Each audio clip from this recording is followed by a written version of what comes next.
आपका पहला प्रश्न पूछा गया कि ग्रिफिथ टेलर द्वारा कौन सी विचारधारा दी गई थी। तो दोस्तों इसका सही उत्तर होगा आपका ऑप्शन नंबर 3 नवनियतिवाद। इसका दोस्तों हम लोग आगे बढ़े तो आपका दूसरा प्रश्न पूछा गया कि विश्व में सबसे अधिक जनसंख्या वाला महादेश कौन है। तो इसका सही उत्तर होगा आपका ऑप्शन नंबर 3 एशिया, जिसका उत्तर मैंने इस यूट्यूब चैनल पर कल ही आप लोगों को बता दिया था। दोस्तों इसका हम लोग आगे बढ़े तो आपका जो तीसरा प्रश्न पूछा गया है वह है कि मानव विकास सूचकांक का मापक निम्नलिखित में से कौन सा है। और यहाँ पर हम लोग ऑप्शन देख रहे हैं। ऑप्शन 1 में दिया गया स्वास्थ्य, 2 में शिक्षा, 3 में संसाधनों तक पहुंच और 4 में दिया गया इनमें से सभी, यानी कि इसका सही उत्तर होगा ऑप्शन नंबर 4 इनमें से सभी। यहाँ पर जो कहा गया ये तीनों ऑप्शन आपका सही है। इसका दोस्तों हम लोग आगे बढ़े तो आपका जो चौथा प्रश्न पूछा गया है वह है कि निम्नलिखित में से किस प्रकार की कृषि में खट्टे रसदार फलों की कृषि की जाती है। तो इसका सही उत्तर होगा आपका ऑप्शन नंबर 3 भूमध्य सागरीय कृषि। इसका दोस्तों हम लोग आगे बढ़े तो आपका जो पांचवा प्रश्न पूछा गया है वह है कि निम्नलिखित में से कौन सा एक प्रकार का उद्योग अन्य उद्योगों के लिए कच्चे माल का उत्पादन करता है। तो इसका सही उत्तर होगा आपका ऑप्शन नंबर 3 आधारभूत उद्योग। इसका दोस्तों हम लोग आगे बढ़े तो आपका जो पांचवा प्रश्न पूछा गया है वह है कि निम्नलिखित में से कौन सा एक तृतीय क्रियाकलाप है। तो दोस्तों यहाँ पर हम लोग ऑप्शन में देख रहे हैं कृषि, यानी कि खेती, ये नहीं होगा। 2 में दिया गया व्यापार, यही आपका सही होगा। इसका दोस्तों हम लोग आगे बढ़े तो आपका सातवां प्रश्न पूछा गया है कि किस देश में रेल मार्गों के जाल का सघनतम घनत्व पाया जाता है।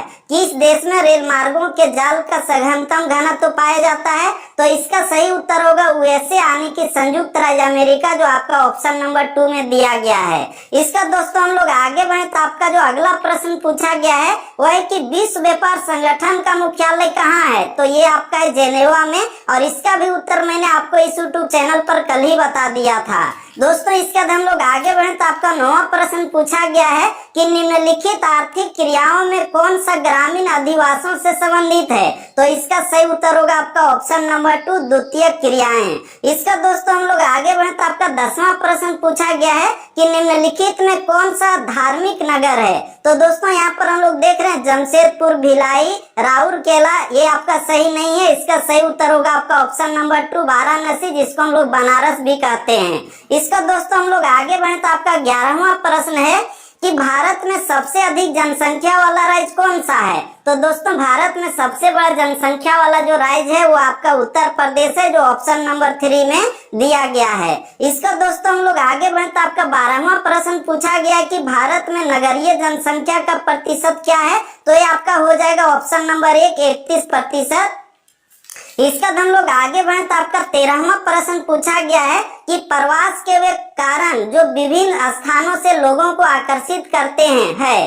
तो इसका सही उत्तर क्या होगा। इसका सही उत्तर होगा ऑप्शन नंबर 3 अपकर्ष कारक। इसका दोस्तों हम लोग आगे बढ़े तो आपका जो 14वां प्रश्न पूछा गया है वह है कि वर्ष 2011 में भारत में किस राज्य में स्त्री साक्षरता उच्चतम रही थी। तो इसका सही उत्तर होगा आपका ऑप्शन नंबर 3 केरल। इसका दोस्तों हम लोग आगे बढ़े तो आपका 15वां प्रश्न पूछा गया है कि भारत का सबसे बड़ा नगर कौन सा है। तो भारत का सबसे बड़ा जो नगर है जनसंख्या के आधार पर आपका मुंबई है, जो इसका सही उत्तर होगा। वहीं पर अगर क्षेत्रफल के दृष्टि से देखा जाए तो ये आपका होता दिल्ली, लेकिन यहाँ पर जो प्रश्न पूछा गया तो इसका सही उत्तर होगा आपका ऑप्शन नंबर 3 मुंबई। इसका दोस्तों हम लोग आगे बढ़े तो आपका 16वां प्रश्न पूछा गया कि भारत में हरित क्रांति की शुरुआत कब हुई थी। और दोस्तों इसका उत्तर मैंने आप लोगों को कल ही यूट्यूब चैनल पर बता दिया था, जिसका सही उत्तर होगा ऑप्शन नंबर 2 1960 के दशक में। इसका दोस्तों हम लोग आगे बढ़े तो आपका 17वां प्रश्न है कि निम्नलिखित में से कौन सी रोपण फसल नहीं है। तो यहाँ पर हम लोग देख रहे हैं रबड़ है, चाय है, कॉफी है, ये आपका रोपण फसल है। वहीं पर मक्का जो है ये आपका रोपण फसल नहीं है, यानी कि इसका सही उत्तर होगा ऑप्शन नंबर 4। इसका दोस्तों हम लोग आगे बढ़े तो आपका 18वां प्रश्न पूछा गया है कि भारत की 2 अत्यधिक प्रदूषित नदियां कौन सी है। तो यहाँ पर हम लोग देख रहे हैं ऑप्शन 1 में दिया गया नर्मदा व ताप्ती, 2 में दिया गया महानदी व गोदावरी, 3 में दिया गया गंगा व जमुना और 4 में कृष्णा व कावेरी। लेकिन इसका सही उत्तर होगा आपका ऑप्शन नंबर 3 गंगा व जमुना। इसका दोस्तों हम लोग आगे बढ़े तो आपका जो 19वां प्रश्न पूछा गया है वह है कि हल्दिया तेल शोधन कारखाना अवस्थित है, कहाँ पर अवस्थित है। तो ये आपका पश्चिम बंगाल में है, यानी कि ऑप्शन नंबर नंबर 2 आपका सही है। इसके बाद हम लोग आगे बढ़े तो आपका 20वां प्रश्न पूछा गया कि झरिया क्षेत्र किसके लिए प्रसिद्ध है। झारखंड का जो झरिया क्षेत्र है तो ये आपका कोयला के लिए प्रसिद्ध है, यानी कि इसका सही उत्तर होगा ऑप्शन नंबर 1। इसका दोस्तों हम लोग आगे बढ़े तो आपका 21वां प्रश्न पूछा गया कि बोकारो इस्पात केंद्र है, ये कैसा केंद्र है, निजी क्षेत्र का, सार्वजनिक क्षेत्र का, संयुक्त क्षेत्र का, या इनमें से कोई नहीं। इसका सही उत्तर होगा आपका ऑप्शन नंबर 2 सार्वजनिक क्षेत्र का। इसका दोस्तों हम लोग आगे बढ़े तो आपका जो अगला प्रश्न पूछा गया है वह है कि निम्नलिखित में से किस शहर को भारत का मैनचेस्टर कहा जाता है, तो इसका सही उत्तर होगा आपका ऑप्शन नंबर 2 अहमदाबाद। इसका दोस्तों हम लोग आगे बढ़े तो आपका जो 23वां प्रश्न पूछा गया है वह है कि भारत का सबसे लंबा राष्ट्रीय राजमार्ग है कौन सा है, NH-19, NH-44, NH-22 और NH-26 दिया गया है, तो इसका सही उत्तर होगा आपका ऑप्शन नंबर 2 NH-44। इसका दोस्तों हम लोग आगे बढ़े तो आपका जो 24वां प्रश्न पूछा गया है वह है कि उत्तर दक्षिण गलियारा जोड़ता है, किसको जोड़ता है, तो इसको जोड़ता है आपका ऑप्शन नंबर 3 में जो हम लोग देख रहे हैं श्रीनगर को कन्याकुमारी से।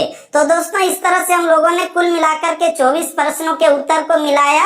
इसका आपका 25वां प्रश्न पूछा गया कि भारत की प्रथम रेलवे लाइन किन नगरों के मध्य निर्मित की गई थी, तो दोस्तों ये मुंबई से थाने के बीच में निर्मित की गई थी 1857 ईस्वी में लॉर्ड डलहौजी के समय में, यानी कि इसका सही उत्तर होगा ऑप्शन नंबर 3 मुंबई और थाने। इसका दोस्तों हम लोग आगे बढ़े तो आपका जो 26वां प्रश्न पूछा गया है वह है कि कोलकाता बंदरगाह स्थित है, कोलकाता कहाँ पर है, पश्चिम बंगाल में है, यानी कि इसका सही उत्तर होगा आपका ऑप्शन नंबर 2 पश्चिम बंगाल में। इसका दोस्तों हम लोग आगे बढ़े तो आपका जो 27वां प्रश्न है वह है कि धारावी बस्ती कहाँ अवस्थित है, ये आपका मुंबई में है, यानी कि महाराष्ट्र में, ऑप्शन नंबर 1 आपका सही है। इसका दोस्तों हम लोग आगे बढ़े तो आपका 28वां प्रश्न पूछा गया है कि निम्नलिखित में से कौन सा अम्ल वर्षा का एक कारण है, तो यहाँ पर हम लोग ऑप्शन देख रहे हैं जल प्रदूषण, भूमि प्रदूषण, ध्वनि प्रदूषण, वायु प्रदूषण, तो इसका सही उत्तर होगा आपका ऑप्शन नंबर 4 वायु प्रदूषण। इसका दोस्तों हम लोग आगे बढ़े तो आपका जो 29वां प्रश्न पूछा गया है वह है कि जियोग्राफिया जेनरलिस किसने लिखी है, ये जो किताब है इसको किसने लिखी है, तो दोस्तों इसका सही उत्तर होगा आपका ऑप्शन नंबर 2 बर्नहार्ड वेरेनियस, ठीक है, इसका सही उत्तर होगा ऑप्शन नंबर 2। इसका दोस्तों हम लोग आगे बढ़े तो आपका जो 30वां प्रश्न पूछा गया है वह है कि निम्नलिखित में से जनसंख्या वितरण को प्रभावित करने वाले कारक कौन से हैं, तो यहाँ पर हम लोग जो ऑप्शन में देख रहे हैं दिया गया 1 में जलवायु, 2 में मृदा, 3 में जल की उपलब्धता और 4 में दिया गया इनमें से सभी, और इसका सही उत्तर यही होगा ऑप्शन नंबर 4 इनमें से सभी। इसका दोस्तों हम लोग आगे बढ़े तो आपका जो 31वां प्रश्न पूछा गया है वह है कि विश्व में निम्नलिखित में से किस देश का न्यूनतम लिंग अनुपात है, तो इसका सही उत्तर होगा आपका ऑप्शन नंबर 3 सऊदी अरब का। इसका दोस्तों हम लोग आगे बढ़े तो आपका जो 32वां प्रश्न पूछा गया है वह है कि पर्वतीय प्रदेशों में किस प्रतिरूप के अधिवास पाए जाते हैं, तो वहां पर आपका सीढ़ी नुमा अधिवास पाए जाते हैं, यानी कि इसका सही उत्तर होगा ऑप्शन नंबर 2। इसका दोस्तों हम लोग आगे बढ़े तो आपका 33वां प्रश्न पूछा गया कि बुशमैन प्रजाति समूह कहाँ पाए जाते हैं, तो ये आपके पाए जाते हैं अफ्रीका में, यानी कि ऑप्शन नंबर 2 आपका सही है। इसका दोस्तों हम लोग आगे बढ़े तो आपका जो 24वां प्रश्न पूछा गया है वह है कि दामोदर घाटी परियोजना यानी कि DVC कहाँ पर स्थित है, तो ये आपका जो सही उत्तर होगा ऑप्शन नंबर 2 झारखंड में, और इसका मुख्यालय जो है पश्चिम बंगाल में है, लेकिन यहाँ पूछा गया दामोदर घाटी परियोजना कहाँ स्थित है, तो इसका सही उत्तर होगा ऑप्शन नंबर 2 झारखंड में। इसका दोस्तों हम लोग आगे बढ़े तो आपका जो 35वां प्रश्न पूछा गया है वह है कि बिटुमिन किस खनिज का प्रकार है, तो दोस्तों इसका सही उत्तर होगा आपका ऑप्शन नंबर 3 कोयला का।